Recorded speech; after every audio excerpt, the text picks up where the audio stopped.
Ladies and gentlemen, welcome back to another great episode of Art of MMA. I'm Mike Ginn. That's the mechanic, Brandon Catino.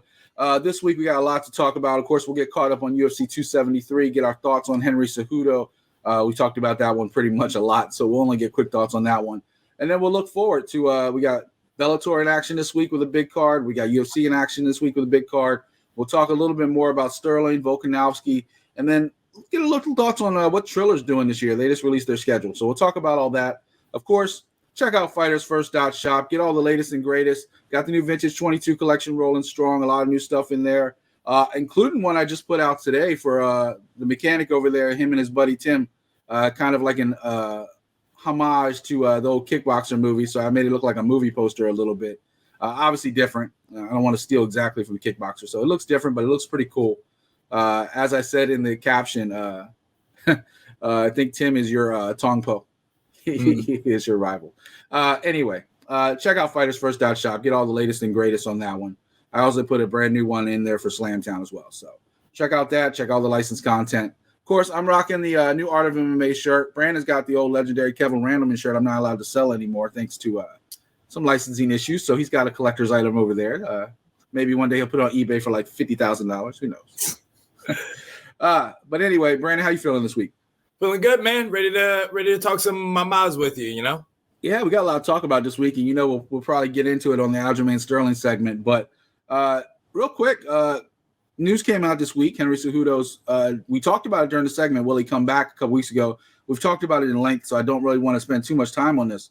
But you said at the time, until he gets put back into USADA, nothing matters. None of the talk matters. Until he's officially in, then it matters. Well, he went in on Monday, and as of October 8th of this year, he will be eligible to fight. Has your opinion changed on the whole subject? No, man. No, well, I guess now it has. Now that he is in the USADA pool, so now that means he will be eligible to fight again for the UFC. So let's see what it is that he has in store. Because remember, he originally was really calling out Volkanovski, but maybe he saw that Sterling Yan fight, and maybe he wants to get a piece of Sterling now. So I mean, he has options. He could either go to 135, or he can move up and he can fight at 145. Yeah, I've heard him over the last year or so call out everybody from 125 all the way up to 155. I don't know what his weight situation is. Somebody's been out that long. You don't really know if he's because he's put on a lot of muscle. He's a small guy. He's a small guy. He don't really want that smoke at 155. Yeah, no doubt. He's a smaller dude, but like I'm saying, he's put on more muscle. If you see him now compared to when he fought, he's more muscular. So I don't know if he could go all the way down to. I don't think he could go to 125. I don't think that's an option. But 135, I think he could probably make. 145, he could definitely make. I think there's fun fights at both. We'll talk about that later in the next couple segments. But it is official now, so he is back. Whether Dana gives him a fight or not is still up to be, left up to the UFC, because we talked about it before. He's still bitter the way he retired. So I don't know. And I think dollar signs rule over egos sometimes. So we'll see. I think he'll be back sooner than later, though. I think come this winter, I think we might see a Henry Cejudo fight at least early next year. But we'll see. But we had a big pay-per-view card last week in Brandon. What you think of 273? What you think of the main, co-main, and a couple other fights on there? Yeah, man, it was a good night of fights. Like I said, main event, Alexander Volkanovski, man, was just on another level. Kind of what we expected, right? Yeah, like you said, I mean, I picked him. I thought that he would be able to probably stop Korean Zombie later on. I know you thought it would have been it's going to be a first round stoppage. Yeah, I thought first or second round for sure. But hey, man, Korean Zombie's a tough guy. The co-main, I was definitely happy with it. I like the outcome. And then, man, the Gilbert Burns Chimaev fight, that was definitely fight of the night. It was good back and forth. Both guys brought it. Yeah, it was good. Let's see what's next for Chimaev, man. Maybe we might get that Colby Covington fight, or maybe he gets the winner of Luque and Bilal Muhammad. I see that more likely than Colby. I don't think Colby will take that fight. And we'll talk about this in a second because we are going to talk about it later. The thing about this is, so you said something that kind of rubbed me wrong a little bit right after the fight, because you made it sound like I was thinking that Chimaev ran through Burns, and I didn't say that at all. I didn't at all. You said last week on the show You said he had to prove himself. And I simply asked, I was like, was this enough? Because people act like Chimaev should have ran through Burns. I never thought that. I thought Burns is the number 2 ranked, at the time, the number 2 ranked welterweight in the world. I thought this would be an extremely tough test. I thought Burns was going to bring the heat because we know he does. And I thought it would be interesting to see if Chimaev could get away from Burns' jiu-jitsu. Now, I picked Chimaev, obviously, and came out early. It looked like Chimaev was going to do his thing where he almost stopped him, I think in the second round, maybe? First round, yeah, where he was like hammer fisting him. Jab. And that jab caught him. He caught him a couple times with that jab. Honestly, people were like somehow Gilbert Burns' stock went up from this fight and Chimaev's stock went down. But Chimaev fought one of the toughest guys in the division, period. It's not supposed to be a pretty dominant fight. It's supposed to be a tough fight to see if he can hang. And he did. He proved he could hang. Now, does this prove he could beat Usman? No. Does this prove he could beat Covington? No. He still has work to do.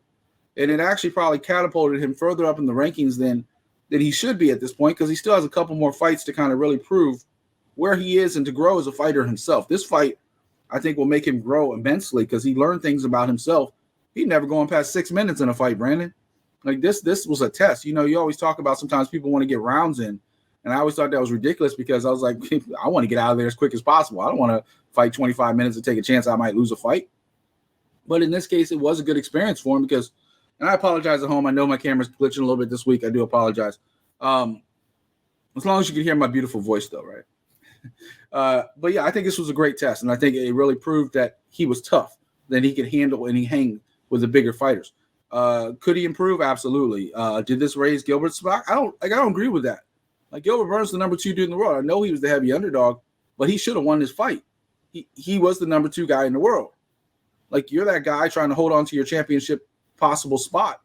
And instead, Dana rewarded him for a loss with a big extension. So I'm like, what are we doing here?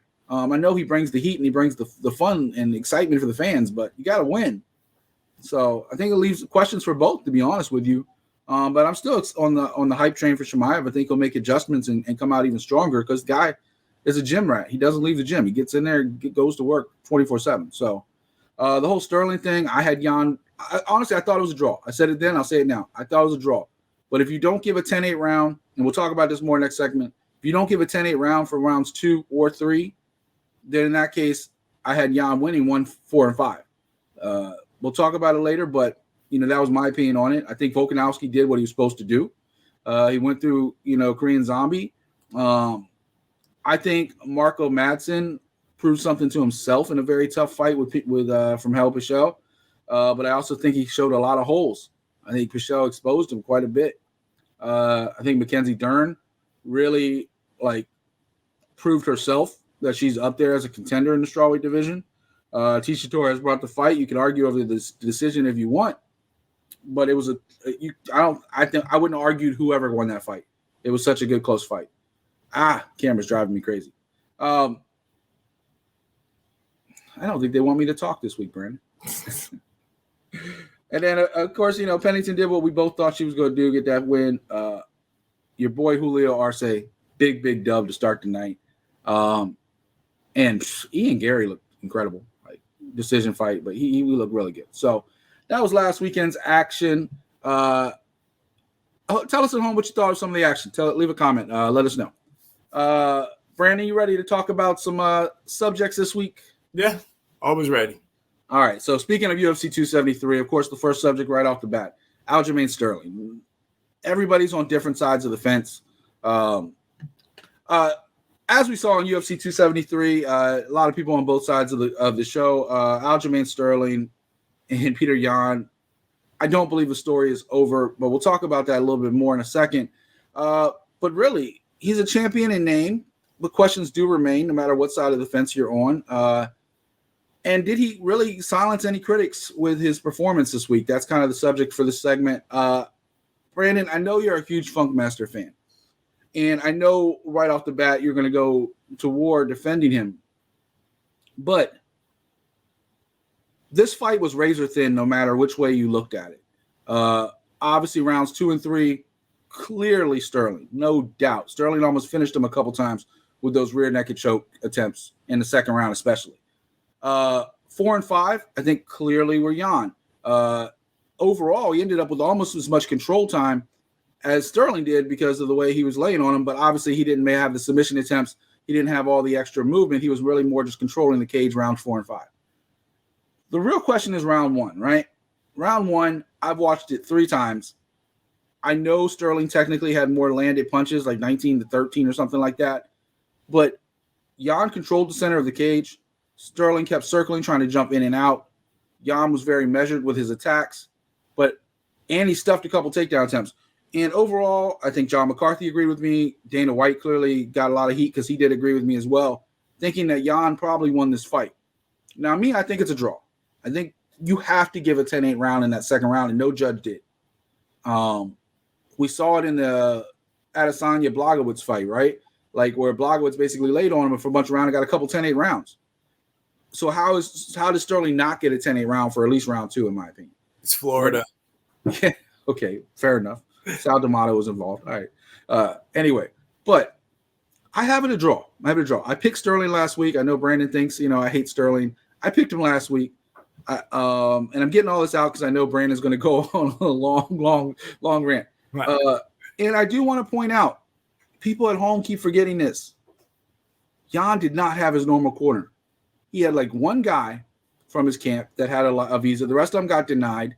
The people that were trying to give him advice in the corner, he listened to a little bit. By round 3, he was turned away from them and could give no care in the world whatsoever that the people were talking. Which kind of worked because then he turned around and won rounds 4 and 5. But Peter Yan didn't have his support team. He didn't have his system. And then he lost a razor close fight. Brandon, the question isn't really did Sterling win. We know on paper he won. It's over. Dillashaw's next. But do you think he silenced any critics, and do you think he deserves the respect that he thinks he deserves? Yeah, man. I mean, I'm gonna say yeah, because if you look the way how that fight went down, like I said, the way how like a lot of people are gonna look at the I think was it the 2 for 22 on the takedowns, on Sterling. But the thing is that you guys gotta remember is that, man, he really when he really got the control, he didn't really go for a takedown. He really did all that just to create a scramble because we know. And not to interrupt, but in fairness, the same thing went for Peter Yan. Peter Yan didn't technically have a takedown, but he spent 2 rounds on top of Sterling. Same thing. That number meant nothing. Well, no, yeah, but what I was trying to say is that Sterling created a scramble because Jan's good at scrambling, but when he scrambles, he always gives up his back. And Aljamain Sterling is a good. He's basically a good back taker. So I'm saying it's right. He set him up. He had him scramble. And he got his back. It's just kind of basically like if you go back to kind of how Khabib had fought Justin Gaethje. He made Gaethje scramble to take his back. It's the same thing that Sterling did to Jan. He got his back, and that's really what he needs to just control him for the rounds 2 and 3. So I mean, like it's to me, man. If you're an educated fan, you know what you're looking at. If you're a casual, you're probably just doubting Sterling as usual. But to me, man, it was a good fight. Like saying both guys brought it. Like I said, I mean. I already had Sterling winning rounds 1, 2, and 3. Like if you go back to my timeline on Twitter, I even have you had a chance to rewatch round 1? I said Sterling 3-zip. No, I didn't yet. Yeah, I just think in fairness, I think people have to rewatch it. I think at the time live, I think both people were on both sides of the fence because it wasn't round 1 was not a big eventful round. It wasn't like, oh my God, this guy's winning this fight. But if that's the round that decides the entire fight, I think I find it very hard to see that Peter Yan lost that round. And I've watched it 3 times. But the respect thing goes to me is like this. After this fight, 2 things kind of jumped out to me. One, the unprofessionalism of Ray Longo, because it's almost like Khabib Conor, like the whole camp's going nuts afterwards. Ray Longo's running over, calling Peter Yan a motherfucker. Like good old Long Island, baby. Yeah, I know it's a New York thing, Long Island. I get it, but it was unnecessary. You're not in the cage fighting Peter Yan. Sterling's doing that for you. I hate when coaches, no matter, even Ray Longo's a legend in this game. All respect to him. He is a legend. He's trained champion after champion. But I hate when coaches run off and act all tough after a fight when their fighter just did all the work. Like, sit there and celebrate your fighter's win. Celebrate Sterling's win. You don't need to make that trying to make it about you. It's not about you. It's about your fighter. Go ahead. You feel like you're about to say something. No, I was just gonna say, I mean, hey man, he's in the trenches with him, man. Yo, he's the one training with him, he's sweating with him, you know. So I mean, hey man, it's a group win, man. Dude, the coaches are there for you, man. They're the one training with you, holding mitts, holding pads, you know. You say that, but he almost left the camp last fight. He went out to Vegas and did all the training. No, but Longo was still in his corner. Longo came with him. He left Sarah behind. Well, Sarah couldn't make it for this one. Well, he left him out of the last one. There was a whole debate about that last time, and he said, man, but that's both about Longo, though, man. Longo has been in his corner each fight, so you can't. I'm saying he's in the trenches with him. But that'd be like you fight, and then all of a sudden, like Tiger Shulman or Ron or one of them, all of a sudden go and like start bashing your opponent after you win. Hey man, they're in the trenches, man. Dude, they come up with the game plan. They be holding mitts, holding pads, you know. I just think there's a professionalism to it. That's all I'm saying. I think it's a professional. I think you stay in your lane. You run your race. You did good. Cool. Celebrate your win. But you don't need to go running across the cage, bashing people, doing this and that. I know there's bad blood between the two sides, especially the way the last fight ended. This fight, I don't think answered any questions because there are so many people that have let me be clear. This fight was not a robbery. This was not a robbery for Sterling winning because I've seen a lot of experts on both sides. I think it was a draw, and I'm not trying to take the easy way out. I just honestly think round 2 was a 10-8 round, and if round 2 was a 10-8 round and 1-4-5 went for Sterling, guess what? And if you want to give round 2 and 3 a 10-8 round, then Sterling wins anyway, and I wouldn't argue that either. I just argue the way that it kind of went down. I thought one judge had it right, and I thought the other two just made a decision on round 1 that was questionable at best. Big John McCartney said it best himself. He said it wasn't a robbery, but round 1 was clearly Jan. And that to me is like another reinforcement that this fight, this story is not done, is what I'm saying. There's going to be a third fight down the road. I just, it rubs me wrong that Sterling went out of his way to start bashing TJ Dillashaw as soon as the fight was over. And TJ's an easy target. I've bashed TJ Dillashaw. He got popped. But yeah, I was gonna say, but dude, you act like these cats aren't bashing Sterling, man. He's just returning the favor to them. Sure, he is. That's but all he's doing. And plus plus two, he's hyping up the next fight because we know Dillashaw is going to be next, so he's getting the people into it. But I got that. But you said the same thing. You said the same thing about Chimaev when you thought I was saying Chimaev ran through Burns, and I wasn't. But the thing was, Sterling's acting like he ran through Peter Yan when the truth was he won a razor-close decision that could have gone either way, and he's acting like he just went out and dominated Peter Yan, and he's clearly, the undisputed top of the game. He is the undisputed champ. He won. But there's disputes. There's no disputes, man, dude. He won. Dude, he won that fight. That's all that's it. Like he won. Like I say, it was a good fight. Like you said, man. And if you're in the Aljamain Sterling camp and you're like me, you think that you clearly won rounds 1, 2, 3. You're up 3 rounds. This guy took rounds 4 and 5 from you. You still won 3 of the 2 rounds. No, I agree with you. You dominated the second and third round. Straight control. Like, why not say, oh, you dominated this person? Yeah. And like saying, and he won. So now he is the champ because everybody was talking all that mess when he was out. That's what I'm trying to say, man. Dude, he brought that on himself. No, he didn't, man. No, he didn't. Because again, he said something true. Because everybody talking about him because you did it too. Because you got him about 100% out of the fight because he had his neck injury. But their first time when they were originally supposed to fight in December of 2020, Jan pulled out for personal reasons or visa, whatever. When Aljamain Sterling was like, nah, that's not really what it was. But nobody says anything. Nobody got on Jan for pulling out. He also, but you got to remember, Sterling also ran his mouth falsely saying that Peter Yan wasn't able to make the last fight because of vaccine issues, which wasn't true because Peter Yan was vaccinated. Yeah, it was like he said. That's what the UFC but it was actually saying, Sterling. In which Sterling was trying to say, I think he was on the juice. But Dana came out later and said it was Sterling's camp that actually postponed the fight. Nah, but it wasn't. It was. That's what Dana said. Oh, now you want to believe Dana White. Remember, not necessarily, but when it's a he said, she said, then you got it. The promoter doesn't have a fit. First of all, I know Dana doesn't like Sterling. Just not a question. Like, same thing he did with Tyron Woodley. I don't know if there's a trend there. I'm not going to touch that subject. But my thing is that you have not had a dominant performance as a champion. You've had a couple rounds. You had a couple rounds in the first fight.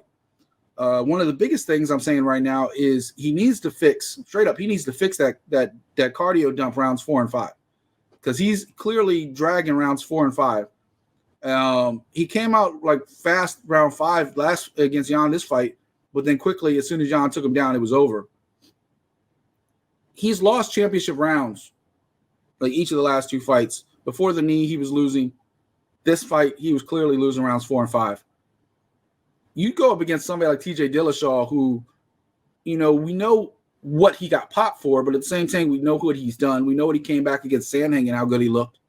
TJ Dillashaw's got a gas tank that's going to go nonstop, and he's not going to be measured. Like Peter Yan's, one of his downfalls in most fights, he did. Funny enough, against Sandhagen, he actually came out and fought strong in the first round.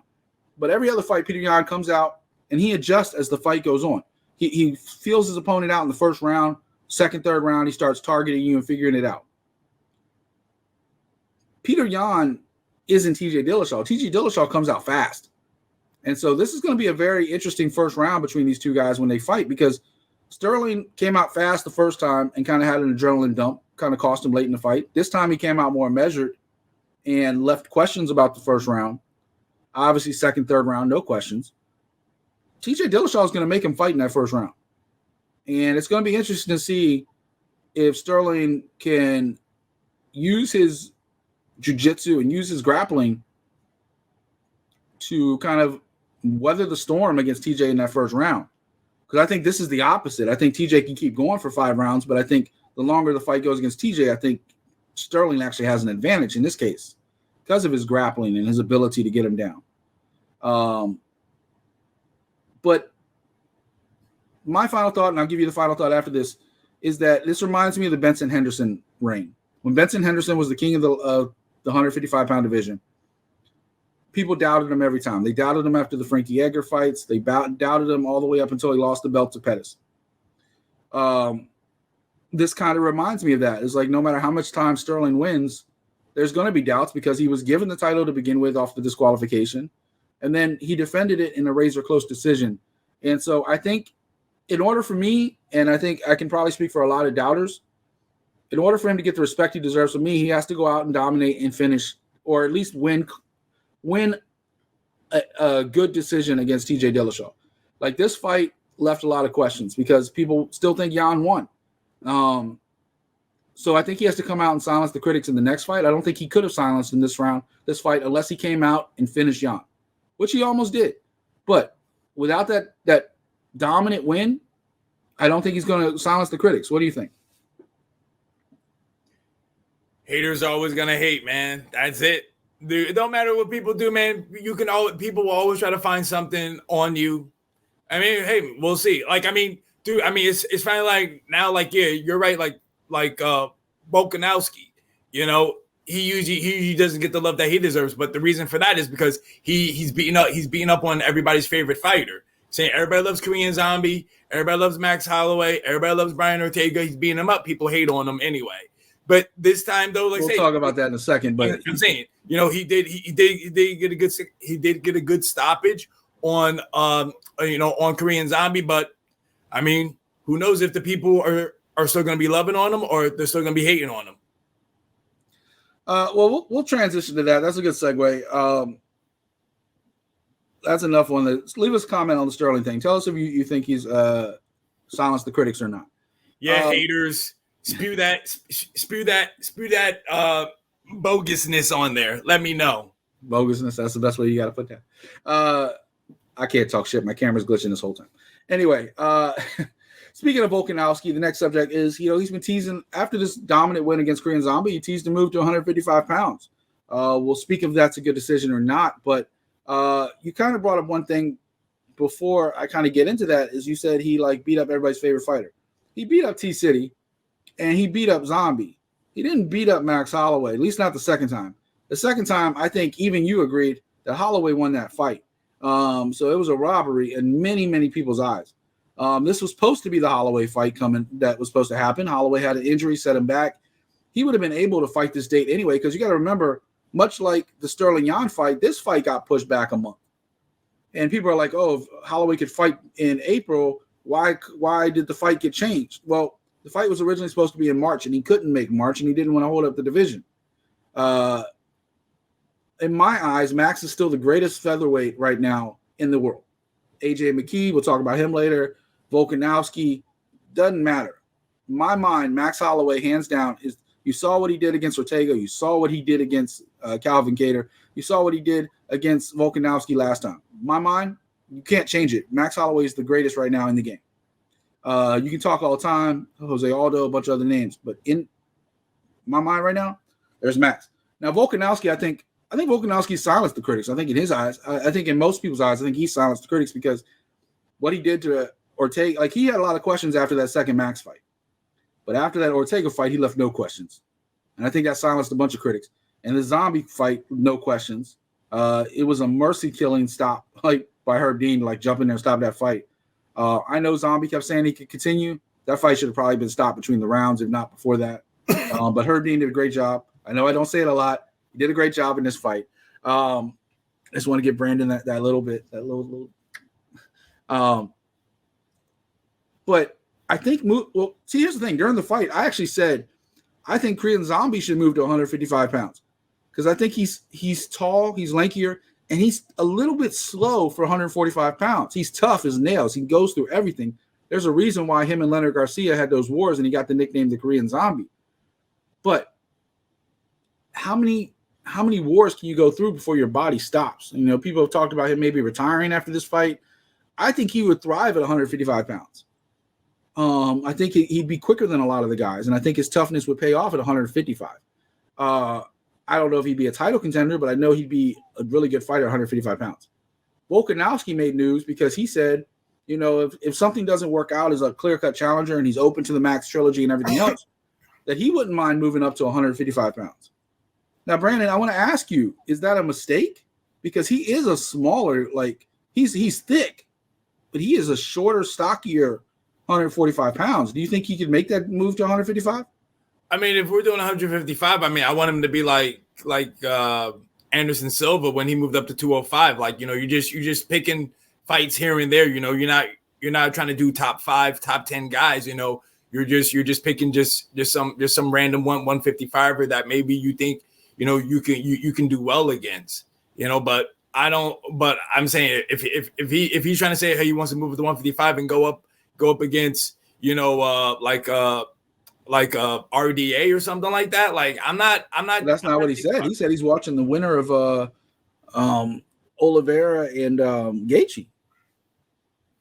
I mean, hey man, if that's, I don't think it'll be good for him. But hey, I'm not in his camp. You know, if he, like I said, I know he used to be over 200 pounds when he played rugby, but it's like saying, man, you know, you are a small guy. Like say, I think 145 is where you belong. But hey, like say, you want to take some fights at 155, I'm fine with that. But I don't think you should be, you know, like trying to challenge for the belt or anything like that. Yeah, he is 5'6", which isn't incredibly. I mean, it's short, but not. I mean, we've seen short like Frankie Edgar and some other people at 155 pounds. It's not impossible, but when you look at like taller lightweights like the champ Charles Oliveira, I mean, would he match up good against like a Michael Chandler? Sure, like that would be a fun fight. Chandler's right around the same height and stuff, and same like he's not a huge like lightweight. Chandler's a dude I thought should probably drop to 145 if he could. Oh man, that dude be walking around in 190s over here, 200 bills. Really? Yeah. He does a great job of cutting weight though, because he looks like so tiny when he gets in that cage. But yeah, man, like I said, like he's been at that weight since his wrestling days in college. Look, I know he's done well against taller featherweights like Ortega and Max Holloway, right?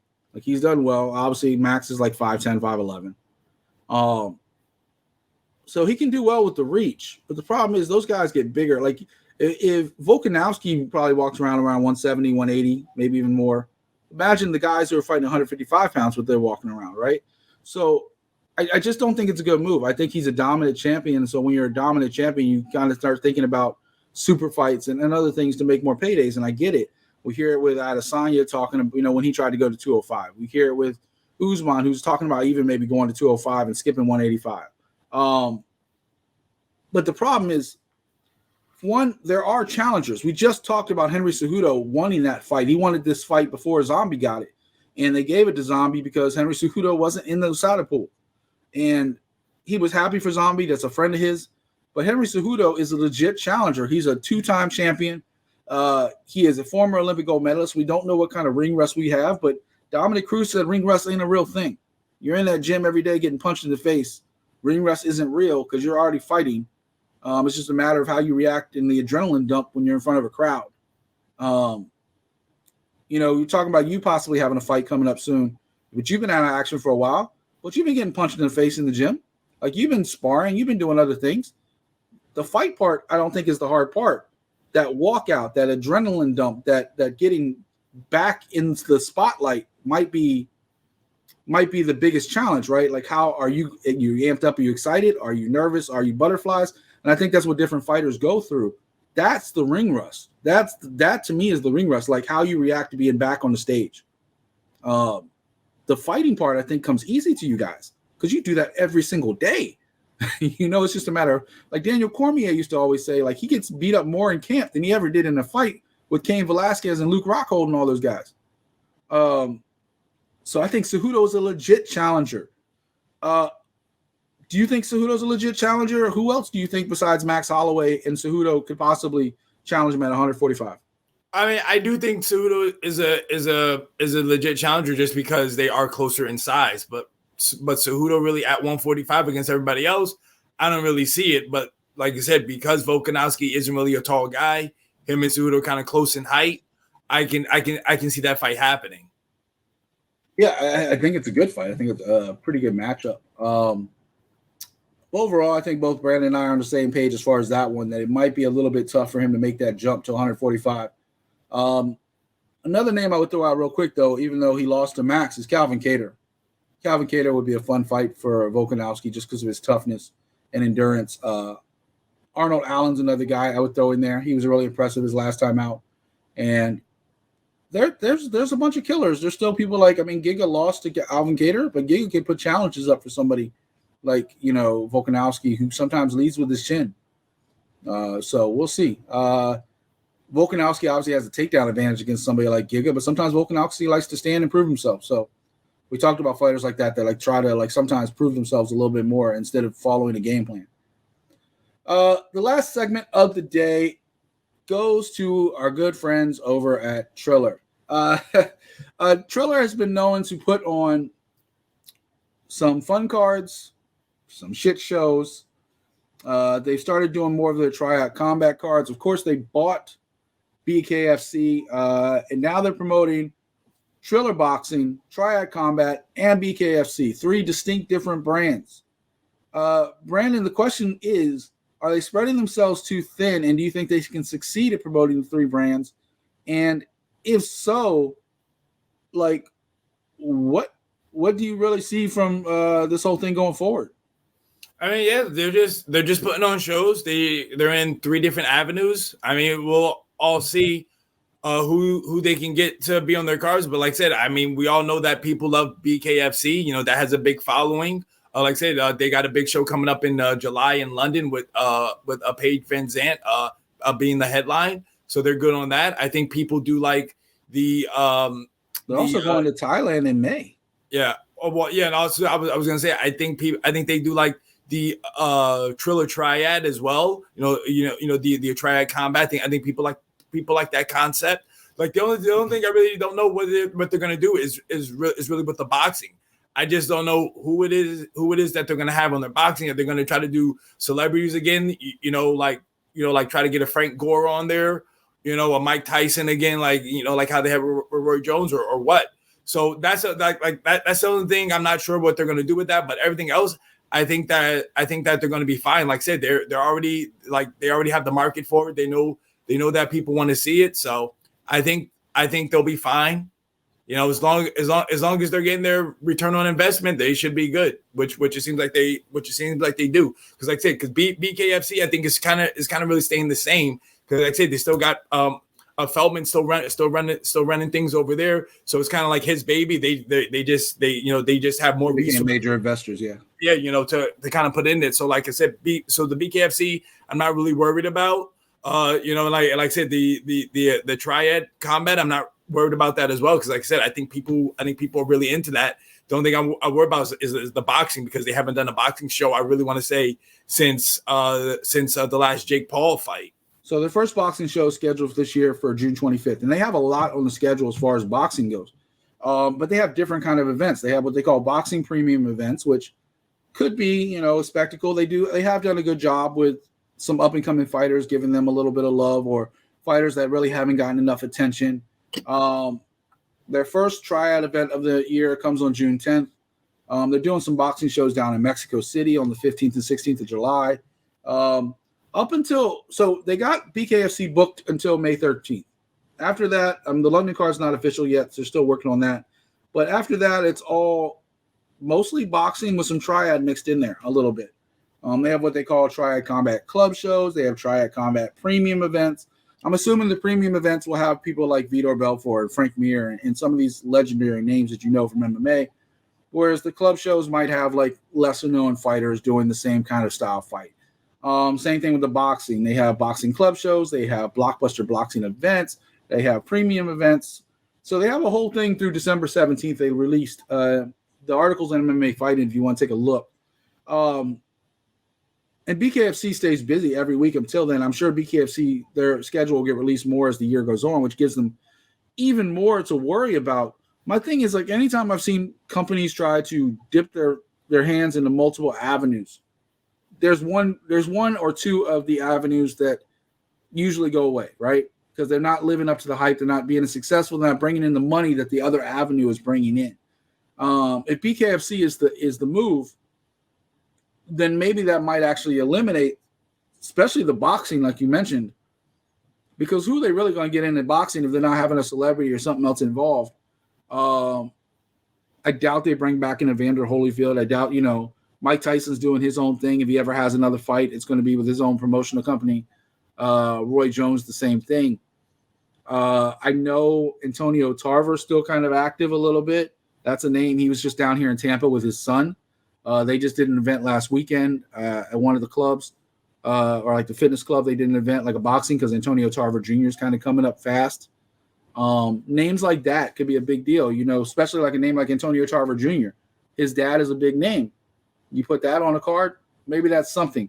I think it's interesting to watch. I think it's definitely going to be interesting to watch. I think Triller is not going away. I think a lot of people thought, here's a couple shit shows. Jake Paul went off and did his own thing, so Triller's done. But it's not. Triller's still calling out Jake Paul. Jake Paul doesn't think they can actually afford to pay him. So maybe money is not 100% as flush as you think. But you know what? Congrats to him. Hope they do more success, because whether it's a shit show or whether it's legit, it's just more events, more fun, more eyes on the prize, and more people getting paid. Because these events, like De La Hoya had his Golden Boy MMA fight with Liddell and Ortiz, and you saw what Triller's done is put more money in fighters' pockets. So, end of the day, that's what's important. Brandon, you ready to try to catch up to the lead dog and make some picks? Yeah, man. Let's talk some Bellator. Before my camera glitching sends me over the edge. All right, this week we got a couple big events coming up. We got Bellator 277, UFC Vegas 51. Bellator on Friday night. Vegas is on Saturday night. We'll start off with Bellator 277, headlined by AJ McKee Jr. and Pitbull. In their rematch, we also got Nemkov and Corey Anderson in the Grand Prix finals. A couple other great fights on that card. But Brandon, I'm going to go ahead and immediately kick it off to you. I don't think there's any question who you're picking, but do you see AJ McKee and Patricio Fiera, a.k.a. Pitbull, going any other way than they did the first time? No, I got AJ McKee still getting that dub. Like I said, I mean, to me, a lot of things would have to change for Pitbull to get his hand raised, and I just don't think it's happening. Like I said, AJ McKee still has that reach. He knows how to use it. He's good on the ground. He has good striking. Like I said, I I just think AJ McKee's gonna get the job done, and then like you said, he's gonna move up to 155, and then he'll challenge the other Pitbull. Yeah, I mean, man, look, I picked Pitbull last time, and it wasn't really a knock against McKee. I just thought his experience would pay off. But what I saw was AJ McKee is worlds ahead of what people think he is. This kid is young, fast, phenomenally athletic, and his grappling game is on point. Like, he basically got a standing guillotine. His length is a problem for Pitbull, and Pitbull's fought bigger people before, but his length is a problem for Pitbull because this kid is on no different level. I think he's one of the top 3 or 4 featherweights in the entire world, and that's not a knock against him. It's just that we haven't seen him against anybody except for Pitbull as far as competition, like as far as people we consider elite. I think AJ McKee will make that jump to the UFC when he finally is allowed out of his contract, but until then, I think he's going to dominate Bellator's featherweight division. I could see him going up and fighting 155. And I think he's going to win this fight against Patricio. I don't think it'll end as fast as the first fight ended. I think Patricio might be a little more measured in his response coming out early, maybe kind of stretch his fight out to see if he can take McKee a little bit deeper, see if maybe McKee wears down or something like that. But I think AJ McKee is, as you say all the time, is that guy. And I think he's a phenomenal talent. And I think it's a changing of the guard, a passing of the torch. And I think AJ McKee will win this fight also. Over in the co-main event, you got your boy Corey Anderson going against Vadim Nemkov, title on the line, championship on the line for the Grand Prix finals of the light heavyweights. We've been looking forward to this fight for a while. Who you got this one, and tell me why? I'm going with Corey Anderson, man. I'm saying ever since coming to Bellator, he's been hot. You know, he's been on that streak. You know, saying he's getting that solid that one payment. You know, no more show and win money. I think that put his mind at ease. You know, he's just doing his thing, just going out there, man, just on another level since coming to Bellator. Like I said, man, Corey Anderson to me he's always been a good fighter.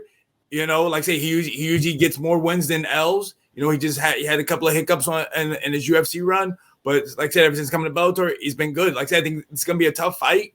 You know, no knock on Nemkov, but you know, like I said, man, hey, you never know how is his psyche, you know, with everything going on in the world and everything like that. You know, he could be affected. He could be a little off. But I'm just going with Corey Anderson. Yeah, I'm not going to mention the thing going on in the world because Google's starting to censor that, and our show won't show up. It's kind of like when you say this other C word. So they start not saying that. I'm glad we haven't said the words yet this episode because I don't want Google to like pretend our episode doesn't exist again. But I'm thinking Nemkov. I think Nemkov has got the advantage in this one. I think overall, all around. I mean, it's only a couple year age difference, not that big. Corey Anderson's still in his prime, but Nemkov's 29.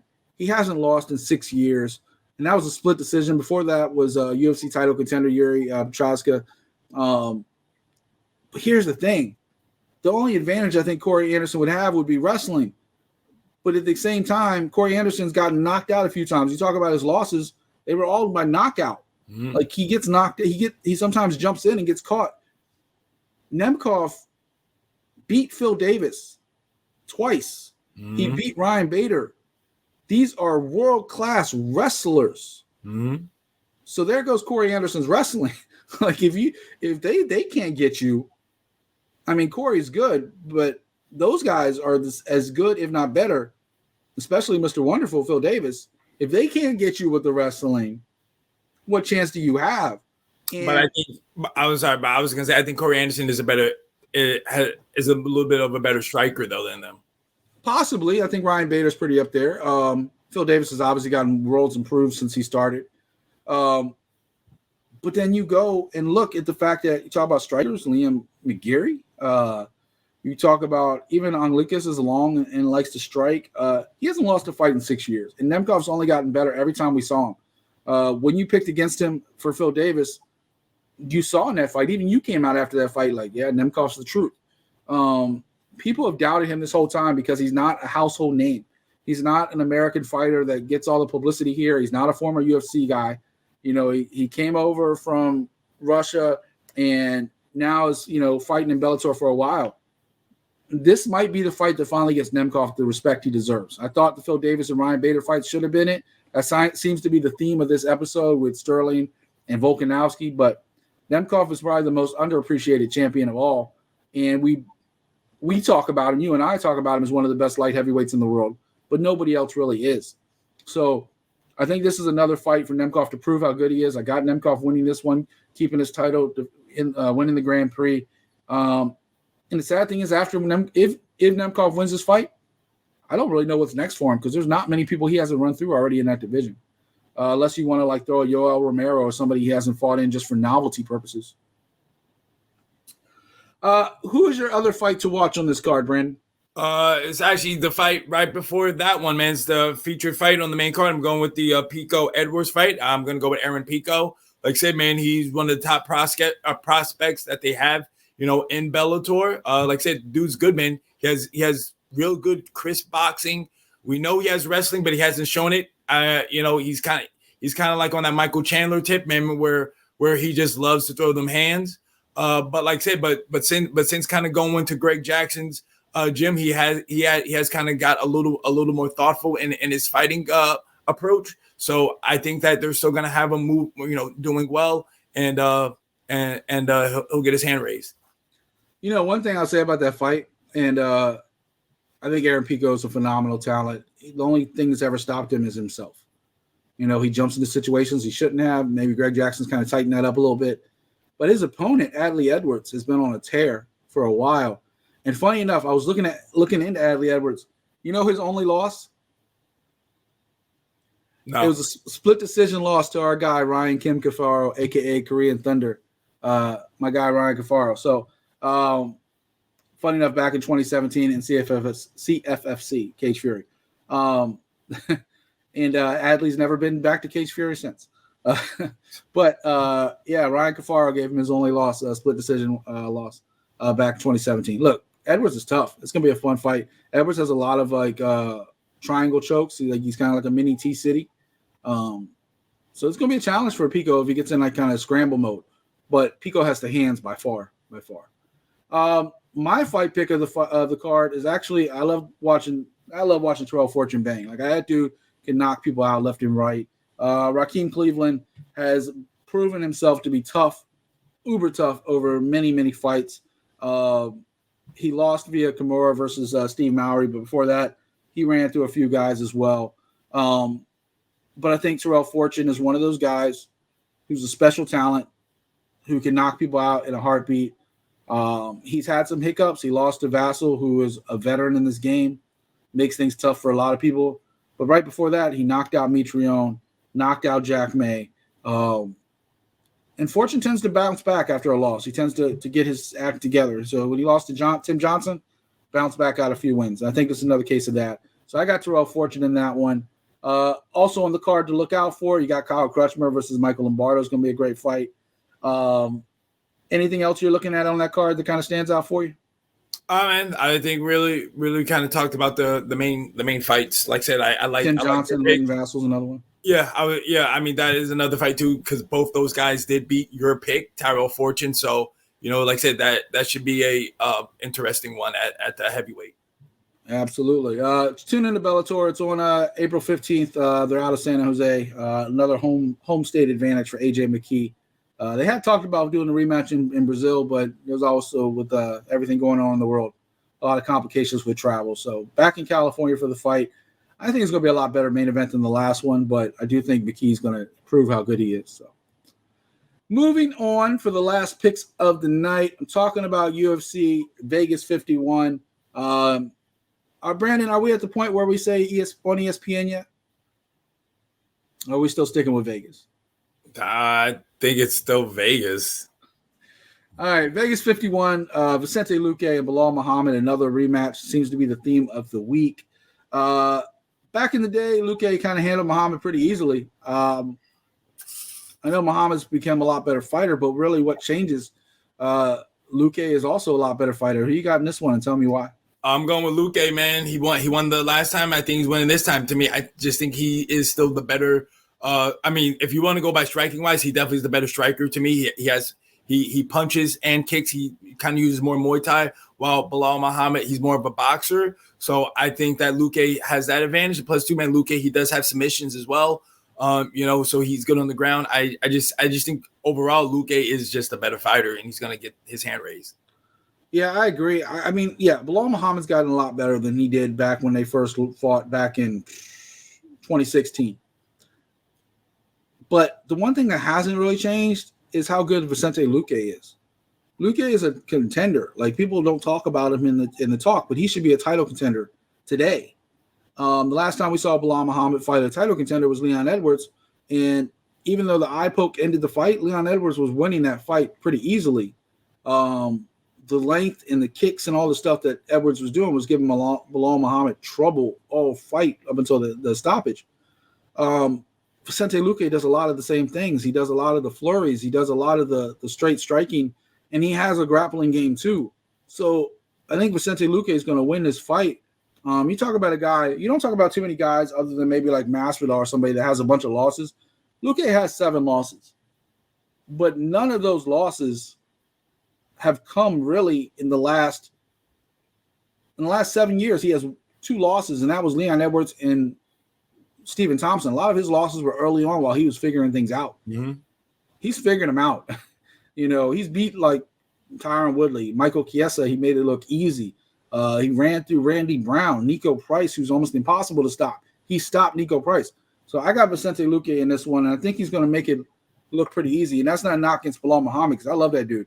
But, man, Vicente Luque is on a different level, and there's levels to this. We talk about it all the time. Now, over in the co-main event, we got a couple up-and-coming fighters most people don't know a lot about. Chao Barallo versus Omar Gachif. Who you got in that one? 2 guys, both on the tear for a long time. A lot of people don't know who they are. Speaking of not knowing who they are, I'm including one of a mechanic. I'm one of them. I'm going to go White Contender Series alums. No, I'm going to go with Barallo to get to get his hand raised. I think just to give you a little bit of glimmer of hope of ever catching the lead dog. Hey, look, the camera didn't glitch when I did that time. I'm going with Omar Gachif. That's how I'm saying his name. I'm sure John Anik or Brendan will correct me on Saturday night. But I'm going with Gotsi to get the win. I think he's gotten a lot more experience overseas with a lot of those fights, which usually a lot of those fighters come in a little bit more game ready to the UFC. But both guys have a lot of up and coming. And, we said this. Who was it? The fighter? It was a Bellator fight. It's like sometimes, when a guy's undefeated, they're undefeated for a reason. And sometimes they find ways to win even when they might be outclassed. And so I'm going to take the undefeated fighter versus the guy with the L just because I think he knows how to win and he finds ways to win. So I'm going to go with Omar Gachif. What other fight are you keeping your eye on that card? I know there's a couple ladies fights. There's the other fight on the main card. What do you got? It's crazy. Actually, me, king of the lady fights, I'm actually not going to go with the ladies fight. I'm actually going to go with another fight on the main card. I'm going to go with the Baiza follow fight, and I'm going to pick a Baiza to get the job done. I know he's kind of on a 2-fight skid, but I mean, before those 2 fights, he was on like a 4-fight winning streak, was doing this thing. So I think this fight he's gonna find his groove back, and he's gonna bounce back and get his hand raised. Yeah, I mean, Fiala's coming off a loss too, so could go either way. I think that's a good pick. My fight pick, I've been rolling with him since he got to the UFC. I'm talking about Pat Sabatini, Cage Fury alum. He's going against a super tough TJ Laramie. That's going to be a very fun fight. I'm thinking Pat Sabatini. I think his grappling is just on a different level, and I think he's going to control the fight with takedowns and smothering him. But he's got hands too. People sleep on his hands. He's got hands. A lot of times his takedowns are knockdowns. Like he leads to and then just jumps on top of you and smothers you. So I got Pat Sabatini. I think he's moving up the food chain pretty quickly. Like Brandon said, there's fights on there as well. You got Bueno Silva versus Wu, and ladies fight on the main card. You got some veterans like Devin Clark and William Knight going at it. Descartes Close is in action. You got Chris Barnett. Who knows what he's going to do this time? Some flip wheel kick, some ever. He's going to be fun. He's going against another very tough fighter in Martin Boudet. Jordan Levitt the Monkey King. Like we saw him, we've seen the highs and lows of this guy in the UFC, right? Like a quick knockout, and then he got stopped pretty quick. Like he's going both ways. Let's see what's next for this kid. And then also opening fight, Haley Alatang versus Kevin Kroom. Like back-to-back weeks, we got a really barn burner fight to start. I still remember Alatang against Casey Kenny in that fight. So that's going to be a fun fight for that as well. Any final thoughts on this weekend's action? Nah, man, check out that Lindsberg Kinsey fight. The Kinsey always brings it. So that should be a good one too. All right. Make sure y'all check out FightersFirst.shop. Get the Mechanic collection. Shop your boy's stuff. He's got this new Vintage 22 shirt in there as well. We're going to be working on hoodies and sweatpants and some other stuff coming along with those collections. I'm almost done. I got the Kicking. I got Slamtown. I think Crossing Borders. And I'm debating if I want to do a Battleground shirt because Brandon hasn't made time for me lately. No, we're just both crazy busy. We'd love to do a Battleground episode at some point. But we'll see. Maybe next time Art of MMA goes on its seasonal hiatus, we'll do a couple special Battleground episodes. Because I always did love doing that show. I do apologize for technical difficulties on my side. I don't know. Maybe by the time you see this, you might just see Max Holloway's face the entire episode. But yeah, make sure you check out FightersFirst.shop. Support the show, support the brand. Make sure you like and subscribe. And Brandon, any final words this week? All right, guys. Remember, man, just leave some comments. Say we want to hear from you. Let us know what you want to hear, and we'll go from there. All right. For the Mechanic, Brandon Catino, I'm Mike Ginn. This is Art of MMA, and we're out.